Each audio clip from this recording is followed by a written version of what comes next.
Hola amigos, bienvenidos a un nuevo programa de Escena del Crimen, un programa creado con mi amigo Ricardo Nievas, con el único propósito de comunicar y transmitir los conocimientos de las ciencias forenses. Programa a programa hemos recibido distintos invitados con distintas especialidades. Este programa no escapa al resto, en este caso tenemos dos grandes invitados que los voy a presentar luego de nuestros auspiciantes. Lexartis, un estudio dedicado a la medicina legal y ciencias forenses. www.lexartis.com.ar. Excelencia en servicio de peritaje profesional en las diferentes disciplinas de la criminalística. Laboratorio Pericial Rindlisbacher y Asociados. info@laboratoriopericial.com.ar. Bueno, muy bien. Luego de nuestros auspiciantes, ahora sí tengo el honor de presentar a nuestros dos grandes invitados. Voy a comenzar por la licenciada en Psicología, grafóloga, docente y docente investigadora, titular del software eGraphing, la licenciada Adriana Siliotto. ¿Qué tal? Buenas tardes, Federico. Gracias por la invitación. Bueno, muchísimas gracias por aceptar la invitación. Y de esta misma manera también quiero presentar al doctor Hernán Di Piglia. El doctor Hernán Di Piglia nos acompañó en unos programas anteriores, en el programa anterior más precisamente, y que él está especializado en aspectos procesales de la prueba pericial y también comparte conmigo, de otra manera, en otra institución, es docente universitario. Muy buenas tardes, Hernán. Muchas gracias, Federico, por la invitación. Un placer, como siempre, conversar contigo y con Adriana. Bueno, muchísimas gracias a los dos. Realmente estoy muy contento de poder hacer esto porque, bueno, el tema amerita y la verdad que quería justamente poder reunir dos profesionales con la experiencia que sé que tienen, y lo tengo que decir yo porque sé que ustedes son muy modestos, pero en este caso en particular, bueno, yo me lo permito. Así que, ¿saben que tiene un tema central esta convocatoria? ¿Sí? Justamente los convoqué para poder hablar de estos temas específicos, ¿sí? Uno tiene que ver con el trabajo interdisciplinario, por un lado, que en otro programa justamente con Hernán ya estuvimos haciendo ahí un esbozo, y el otro tema que es la tecnología. Y bueno, me quiero explayar todo lo que me permita el programa, que son unos escasos 30 minutos, y que voy a empezar con vos, a hacerte algunas preguntas. ¿Cómo no? Bueno, para empezar a abordar el tema de lo interdisciplinario y la tecnología, me pareció como que eras la persona apropiada para hablar de este tema, ¿sí? En parte porque tenemos un trabajo de investigación conjunto. Sí, es verdad. En parte porque yo sentí la obligación de hacerlo, con respecto a que todos sabemos que desarrollaste un software, que ese software justamente hace análisis biométrico, más precisamente sobre la escritura, pero hoy dije la palabra tecnología y dije la palabra interdisciplinaria, Sí. Y claramente todos sabemos que lo desarrollaste en conjunto con un ingeniero en sistemas. Entonces, mira qué buen disparador. Sí. Bueno, contame un poco cómo es este proyecto o llévamelo, ¿sí? a la vida profesional misma. Sí, justamente la interdisciplina atraviesa esto por todos lados, ¿no? Como vos bien decís, por empezar, en cuanto a la gestión del soft, porque obviamente yo soy perito grafóloga y necesito de un especialista en tecnología, en informática precisamente, para desarrollar el soft. Y ahí se da una comunión muy especial porque el ingeniero o el programador se tiene que sentir identificado con el objetivo de mi trabajo. Entonces yo me encuentro sin querer, muchas veces, no sin querer, sino sin pensarlo, sin programarlo, contándole qué es lo que yo busco del soft, y le tengo que explicar principios de la grafología y de la pericia caligráfica, porque ahí viene el otro atravesamiento, ¿no? Para que él sepa buscar con sus herramientas y con el propio objetivo de su disciplina, que es la informática y la programación, lo que yo necesito. Entonces él nunca va a ser grafólogo, como yo nunca voy a ser ingeniera en informática. Pero ambos tenemos que estar compenetrados, yo de cómo él trabaja y qué puede encontrar de lo que yo necesito, y él lo mismo respecto de lo mío. Entonces ese es un ejemplo vivo de lo que es la interdisciplina y de lo que es también la transdisciplina, porque hay un montón de términos que se ponen de moda y a veces no sabemos bien qué significan, ¿no? En este caso estamos construyendo un espacio de mi lado que va más allá de la grafología y del lado de él también va más allá de su propia disciplina. Entonces construimos un saber que nos convoca a ambos y de ahí sale un resultado. Y bueno, hablando de la pericia caligráfica, que la nombré tangencialmente, justamente lo que yo hago con este soft, en mi trabajo en hospitalario, yo trabajo con neurólogos, y hago cotejos de escritura y cotejos de firmas. ¿Por qué hago cotejos? Cuando en general se cree que la grafología no hace cotejos. Sin embargo, los hacemos siempre.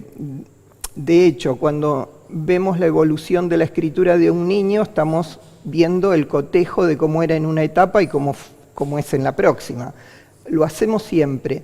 Pero en este caso es puntual porque vemos la evolución de las enfermedades a través de la escritura cuando tienen síntomas motores, obviamente. Entonces vemos el antes y después de una medicación, el antes y después de una cirugía, el antes y después del funcionamiento de un estimulador cerebral, y cotejo, justamente. El antes y después es cotejar la escritura, antes y después de cada una de esas intervenciones médicas. Y eso me hizo desarrollar el soft en el camino del cotejo. Y, eureka, cuando empieza a instalarse la necesidad de utilizar estos soft en pericia caligráfica, que es un terreno propicio para estos soft en este momento, sin duda. El calígrafo hace cotejos, es lo básico de la tarea del calígrafo. Entonces coincidimos en eso. Fíjate vos cómo esta herramienta se convirtió en una herramienta también interdisciplinaria sin duda. Sin buscarlo yo. ¿Sí? Qué interesante, estoy seguro que Hernán tiene mucho para aportar, pero antes de escucharlo a Hernán, lo primero que decías era esa comunión que se formaba, ¿sí?, entre profesionales, donde había ese intercambio inevitable de información. Él empieza a conocer de tu trabajo y vos el de él. Que se puede interesar o no, esa comunión puede ocurrir o no, independientemente de los profesionales que sean. Yo, sin dar nombres ni ejemplos específicos, creo que nosotros vivimos esa situación en algún proyecto que tuvimos juntos, donde la persona a cargo de monitorear nuestro trabajo nos han abandonado por ponerle algún término. Porque no logramos, no logró. Mirá vos, sí, totalmente. Sí, yo digo que necesito que se enamoren, en este caso del soft, que se enamoren de mi soft para que puedan entender y encontrar ellos su propio objetivo parcial e informático dentro de mis necesidades. Eso es lo ideal, ¿no? Y lo que hace que eso avance. Y lo mismo pasa con cualquier otra relación interdisciplinaria. A mí me pasa con los neurólogos que muchas veces me hacen hacer en ciego el seguimiento, por ejemplo, de administración de una droga a un paciente. Y le suministran una dosis, 2 dosis, 3 dosis, 4 dosis, y en una mañana, por ejemplo, para ver cómo reacciona ante esa medicación, y yo entre una y otra le tomo una muestra de escritura. Cuando termina el neurólogo el proceso, yo ni sé, a veces no sé qué está haciendo. Y me pregunta cuando termina, ¿en qué dosis, o sea, qué muestra de escritura correspondiente a cada una de las dosis que le suministró, yo veo una mejoría? Y bueno, de 4 dosis digo, vi que mejoró en la tercera, pero en la cuarta empeoró. Bueno, yo clínicamente vi lo mismo, pero lo corrobora, o sea, escritura y análisis clínicos, luego en esa unión entre las dos disciplinas sacan una conclusión común. Y a partir de ahí hasta puede ser que entre grafólogo y médico se programe un tratamiento de reeducación donde yo aporto a partir de la escritura que veo qué técnicas de reeducación se podrían aplicar y el neurólogo me aporta, pero también tiene afectado tal y cual cosa. ¿Podrías intervenir para mejorar el síntoma que produce esa afección? Sí, porque hay una técnica que Y ahí construimos algo transdisciplinario, porque entre los dos estamos viendo un tratamiento de rehabilitación. Así que eso se vive, digamos, cuando uno trabaja, y hoy en día es muy común que nos pase eso, no trabajamos aislados. Si yo estudio aislada en mi cuartito, sí, pero después cuando salís a trabajar estás rodeado de un mundo de profesionales donde en algunos ámbitos uno podrá tener un 2% del abanico de disciplinas que intervienen, pero ese 2% es de uno, está muy definido y tiene que estar muy claro para en el caso mío como grafóloga o como psicóloga, cuando actúo como grafóloga, cuál es el límite de mi disciplina, y yo sé muy bien cuándo paso a intervenir como psicóloga y tengo otros límites. Y eso que yo tengo para mí, el profesional con el que trabajo lo tiene que reconocer porque sabe a quién recurrir.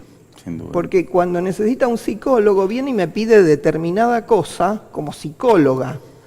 Y cuando busca algo grafológico, me busca por esa otra disciplina. No tengo todo mezclado. Yo recuerdo cuando me recibí, colegas me decían, qué bueno, ahora podés mezclar todo. No, ahora tengo todo súper más separado que antes, sí, más que nunca. Entonces, una cosa es cuando uno se forma y profundiza, tiene que tener unos límites claros, para después poder hacer el intercambio. Porque no hay intercambio si no es de dos cosas definidas, si no es confusión. Si las cosas no están definidas, nos confundimos límites. Entonces, es lindo, o sea, son lindos las dos partes del proceso.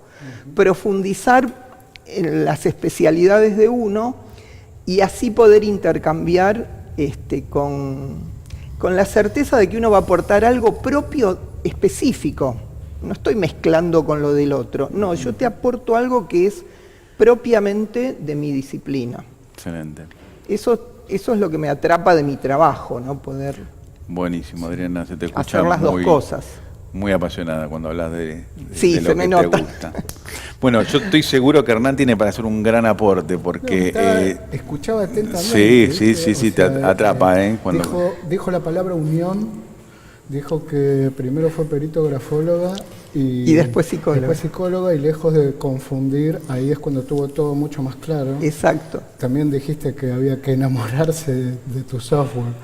De todos los proyectos. Sí, y la palabra unión a mí me quedó así como subrayada, ¿no?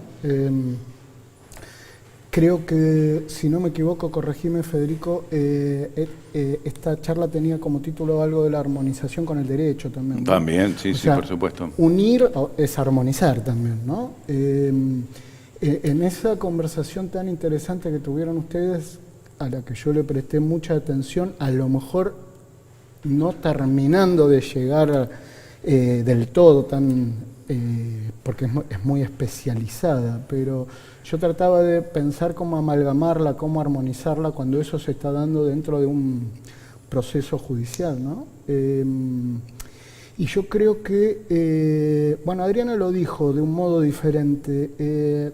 Para mí el tema es que se tiene que partir de la premisa que nadie va a confundir su incumbencia. No se puede pensar que es al revés. O sea, si vos pensás que alguien, porque es calígrafo y psicólogo, o calígrafo y grafólogo, va a confundir el uso de sus disciplinas, de sus técnicas, de sus ciencias, para mí estás partiendo de una premisa equivocada. La idea es al revés, no las va a confundir. Y si las confundiera, creo que en un programa anterior hablábamos del tablero de ajedrez, van a estar, tablero de ajedrez, ¿no? Sí. Va a estar los grandes maestros, que son los abogados y el juez, para acomodar esa confusión, pero no se puede partir de ahí. Y cuando Adriana hablaba de la interdisciplina y la transdisciplina y digamos, en alguna otra conversación que yo tuve contigo me mencionabas de las ciencias aplicadas, ¿eran? No, las ciencias auxiliares. Auxiliares, ¿no? Sí, el tema es que, bueno, las nomenclaturas cambian con el tiempo, pero en general se les llamaba ciencias auxiliares. En los planes de estudio de cualquier carrera están las ciencias, las disciplinas que hacen puntualmente a la carrera que uno estudia, pero además hay ciencias auxiliares. Yo pongo como materias ejemplo, troncales, se decía, exacto, y sí, los sí. distintos ejes serían las auxiliares, Claro, el derecho. se denominan ejes, sí, no sé. Pero, por ejemplo, para decirlo sencillamente, un médico, por ejemplo, estudia matemáticas como ciencia auxiliar o química. Y bueno, derecho. Y derecho. Y derecho, sí, derecho está en todas las carreras. Medicina legal, tal vez. Sí, en todas las carreras está derecho.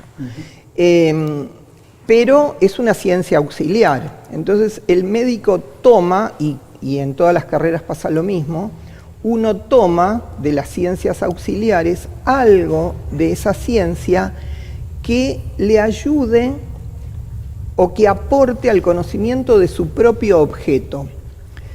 Es decir, yo trabajo con neurólogos, ¿no? Yo puedo saber un montón de neurología. De hecho, ahora está muy de moda la neurociencia y hay muchos cursos que son geniales, pero se aprenden un montón, o sea, y que se lo toma como que son complementarios o auxiliares al estudio de la escritura, que es verdad, porque la escritura sabemos que está manejada por el cerebro, lo decimos siempre, sí, los grafólogos y los calígrafos. Es dinámica. ¿No? O generada, mejor dicho. Pero ¿qué pasa? La mayoría de esos conocimientos después son inaplicables al estudio de mi objeto. Hay determinadas cosas puntuales que sí me ayudan a estudiar mi objeto. Esas son las útiles, porque si no es un curso paralelo, bárbaro, como puedo estudiar cualquier otra cosa, pero si no aporta a mi objeto, no es una ciencia auxiliar, Es como que no me auxilia. auxilia. Es como que el saber se va desfragmentando, ¿no? Cada vez más, digo... Claro, ¿no? y porque el bagaje de conocimientos crece y crece y crece. Y ahora un Leonardo no sé si podría existir, creo que hace un avión y vuela sí, y multifacético. pinta y estudia la circulación de la sangre y cocina. Ahora vas a un traumatólogo y tenés especialista en dedo meñique, Claro, dedo anular, codo, pero ¿por qué derecho, es eso? rodilla izquierda. No es porque queremos fragmentar, es porque si nos especializamos, el contenido es tan amplio que es imposible de manejar Bueno, por un... casi que entonces la interdisciplina va surgiendo y no se puede frenar, ¿entendés? O sea, ya surgió, ya está acá. El problema son los límites, ¿no? O sea, partir de la premisa cierta y la famosa palabra incumbencias. Y sí, cada uno sabe cuáles son las incumbencias y hasta dónde puede llegar y hasta dónde no. Sí. Y lo que sí me parece importante en esto de la armonización y la unión de todo esto, ¿no? Dentro de lo que es el derecho, es el tema de resaltar que la pericia, cualquiera sea, desde la más tradicional a la más moderna, digamos, siempre hay que recalcar que no tiene efecto vinculante, ¿no? O sea, Claro. el juez no está obligado a seguirla per se, digamos, Claro. necesita, el juez, digamos, utiliza la regla de la sana crítica como principio general, ¿no? O sea, va a mirar desde arriba todo eso, va a mirar lo que dijo el grafólogo, lo que dijo el calígrafo, lo que dijo... ¿no? O sea, para mí la sana crítica es la clave, el equilibrio, ahí está, más que la clave es el equilibrio a la interdisciplina, a la multidisciplina, a la pericia multidisciplinaria, como ustedes la quieran llamar, Sí. en un proceso judicial. La clave es la sana crítica que aplica el juez.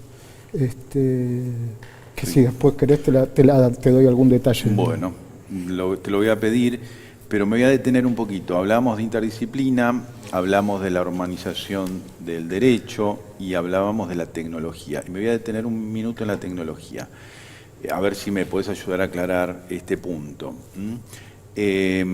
Estos software que hoy por hoy se están utilizando, sabemos que ya hay entidades muy importantes de los cuales se está aplicando, que hacen análisis grafoscópicos, biométricos como ¿no? la medición misma. Sí.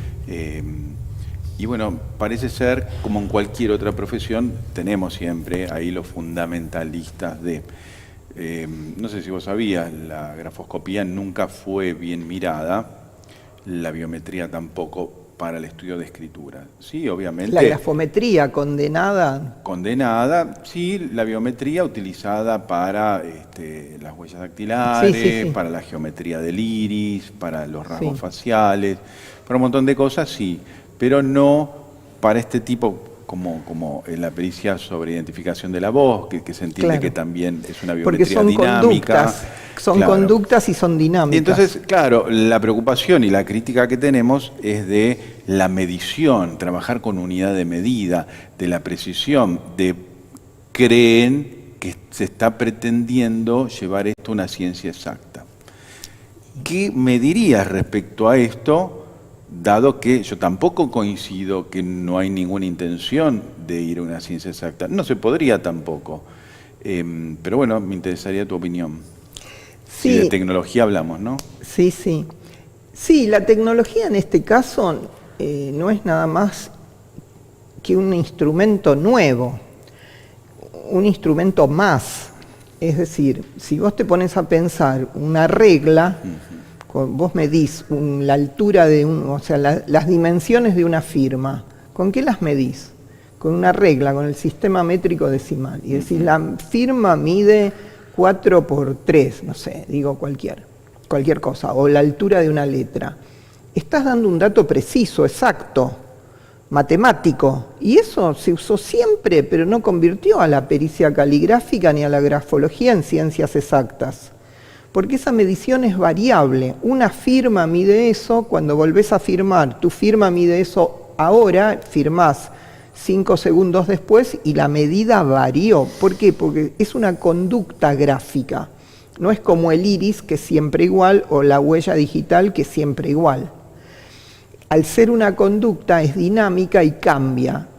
Eso no significa que no se pueda medir. La mido ahora y la mido después. Lo que voy a encontrar es un patrón midiendo, pero no la identidad.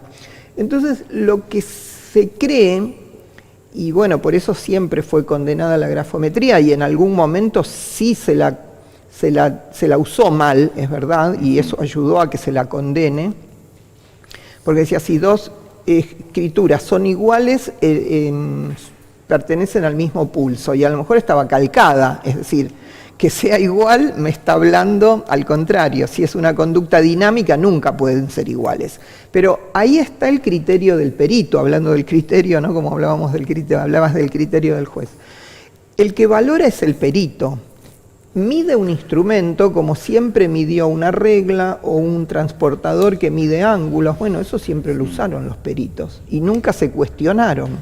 Pasa que también, y siempre es biométrico, o sea, cualquier firma realizada en papel es biométrica, porque bio quiere decir vida. Entonces está producida por un ser vivo y por lo tanto es cambiante. Y métrico es porque yo lo puedo medir con un instrumento informático, pero lo puedo medir sobre el papel, como se hacía hasta ahora. O sea que toda firma es biométrica, porque es vida medible, así de fácil. Lo puedo medir con una regla o lo puedo medir con un soft. Lo que el perito tiene que saber para aplicar bien una cosa o la otra es que la escritura, por ser vida, es cambiante. Y lo que vamos a descubrir en el papel midiendo con la regla o en el soft midiendo un montón de variables más, porque es lo único que hace el soft, te agrega mediciones. Lo que va a medir es la variabilidad de las conductas. El perito va a decir, es muy variable, es posible que no sea del mismo pulso. mantiene un patrón, es posible que sea del mismo pulso. Entonces indaga y aplica su criterio. El soft es un instrumento, sí, fabuloso, porque mide la velocidad, mide la presión, muestra los enlaces aéreos. Casi te diría que es lo que hicieron los grandes maestros, o se desvivieron por hacer y lo lograban parcialmente. Ahora la tecnología lo logra con mucha más facilidad. Vos pensá en Saudek, que hizo medir, creo que a Freeman, las unidades Freeman, que son las unidades de medida de la velocidad, no sé en cuántos cientos de años, 100 y pico de años o más. ¿Qué hizo Saudek? Le hizo filmar un pulso escribiendo, porque era la única manera de poder medir la velocidad y un montón de conductas gráficas. Bueno, eso que fue un trabajo tremendo y que solo sirvió para establecer algunos principios que siguen vigentes, pero no era un instrumento que se pudiera usar que el perito no podía ir a filmar a una audiencia una toma de cuerpos de escritura y después revelarlo y después medirlo. No era práctico, era un trabajo imposible. Ahora, ¿qué pasa? El soft te mide la velocidad haciendo clic, y no solo te lo mide, sino que te da un gráfico de barras, sino que te compara. Y el perito va con el soft en el bolsillo, porque la tableta en el bolsillo, el soft es. De modo que no hace más que, estos soft biométricos no hacen más que, en la mayoría de los casos, refrendar los principios que descubrieron los grandes maestros con esos instrumentos complicadísimos, balanzas para medir la presión, instrumentos que eran inmanejables, inaplicables a la práctica cotidiana del perito. Ahora se facilitó eso, simplemente Saudek necesitó de alguien que filme, ahora necesitamos de un programador que programe el soft, luego lo compras en un comercio. Tampoco al programador lo necesitaste una vez, o sea, el creador del soft lo empleó a un programador para crear el soft, luego te independizás. Seguro. ¿Sabes qué estaba pensando, Adriana? Estamos acá, ya cerrando el programa, 3 profesionales donde está clarísimo y lejos de estar desdibujado cuál es el aporte acá de cada uno. Estamos acá con Hernán, que su especialidad es el derecho, estamos con vos, con la psicología, la grafología, tus especialidades que desarrollaste a través del soft. Yo como calígrafo, nos une la docencia, creo que a los 3, pero bueno, justamente no siento, por lo menos en esta mesa, de que ninguno nos pisemos con nuestras especialidades. Por eso quería escuchar la palabra de Hernán con respecto a esos límites que pueden estar desdibujados en algún momento, donde podés pisar mi trabajo, con el buen sentido de pisarlo, y que no suceda esto de, bueno, ¿hasta dónde vas a ir vos con tu trabajo y hasta dónde voy yo y a dónde se produce esa unión? Sí, a ver, el buen profesional y el mal profesional existe en cualquier disciplina, o sea, por eso yo insistí en que parto de la base que los límites y la premisa es que cada uno conoce sus incumbencias. De no conocerlas está el juez y la sana crítica. Yo aprendí la sana crítica. La sana crítica podemos hacer 10 programas, Federico, aburriendo con la sana crítica. Pero la sana crítica baja de Aristóteles. O sea, silogismos, método inductivo, va de lo particular a lo general. Pensarlo con la multidisciplina y las pericias. Y la defragmentación y todos los que vengan a aportar algo, ¿no? Entonces, hay un sinnúmero de pericias, o varias, o el caso concreto que yo les contaba la otra vez de cómo me explicaron a mí genial. Que era la sana crítica, ¿no? A mí me explicaron la sana crítica donde había un anónimo, supuestamente, que decía correr, es volar, y signos de pregunta. Y no era lo mismo leído en un libro, en una novela, en un libro, no sé, de poemas, en una poesía, que ubicado en un contexto de una causa penal donde alguien cayó de un piso 23, ¿no? Entonces, estaba ese texto. Y era fundamental el aporte de la pericia toxicológica, de la pericia psiquiátrica para ver las condiciones del paciente, de la pericia caligráfica, sin duda, para ver si era él quien lo escribió, ¿no? Si le pertenecía esa escritura. De la psicología, a lo mejor también como disciplina, de la grafología también, ¿no? Qué sé yo, para ver, detectar patologías y todo eso, compatibilizarlo. Especialista en levantamiento de rastros. Bueno, se empieza a sumar todo eso. Y el juez, estamos hablando del fuero penal, peritos y el juez, nadie más, ¿no? O sea, y el juez mira desde arriba. Y el juez analiza todo en su conjunto, o sea, tiene que ver detenidamente qué dice cada una de las pericias, porque la suma de las partes va a darle el todo, pero él la va a utilizar usando la sana crítica, ¿no? Ahí está en la capacidad del perito también, ¿no? No, y hablando de los límites, uniéndolo un poquito a lo que decíamos antes, ¿no? Lo importante es que el poeta no haga el informe toxicológico, ni el psiquiatra opine sobre la poesía. O sea, ahí está la incumbencia de cada uno. Sí. Porque a veces no es que sean malos profesionales, ¿no? A veces es que se cree que agregando conocimientos de otras disciplinas se valoriza la propia. Yo digo que a veces nos convertimos en todólogos sin querer haciendo eso. Por eso hacía tanto hincapié en que la ciencia auxiliar es la que te aporta algo, pero no para que vos sepas de la ciencia auxiliar, sino para robarle, entre comillas, a esa ciencia auxiliar algo que te lleve a tu objeto, nunca algo que te lleve al objeto del otro, porque eso es hacer todología, saber un poquito de esto y un poquito del otro, un poquito. No, yo no quiero saber de otras ciencias. Saber un poco de todo y nada de nada. Claro, y no sabes esas ciencias tan valiosas que te aportan tanto, no saber justamente qué es lo que te aporta cada una para usarlo en beneficio de tu disciplina. Bueno, perdón, pero me están pidiendo que cortemos. La verdad que pasó muy rápido.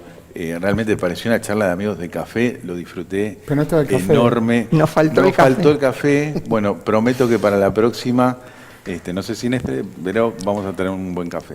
Así que muchísimas gracias, Hernán. De nada, un placer. Muchísimas gracias, Adriana. Un gusto, placer Federico. Tenerlo a los dos. Adriana, siento que para mí también. Un gran gusto, pero me di realmente un gran gusto de, estamos ya entrando en diciembre y siento que un poco con este programa vine a cerrar el año. Independientemente que van a surgir entrevistas, pero esta en particular, sobre todo por la amistad que tenemos. Así que muchísimas gracias. Y bueno, de esta manera damos por terminado este programa de Escena del Crimen y nos vemos la semana que viene con un nuevo invitado. Muchísimas gracias.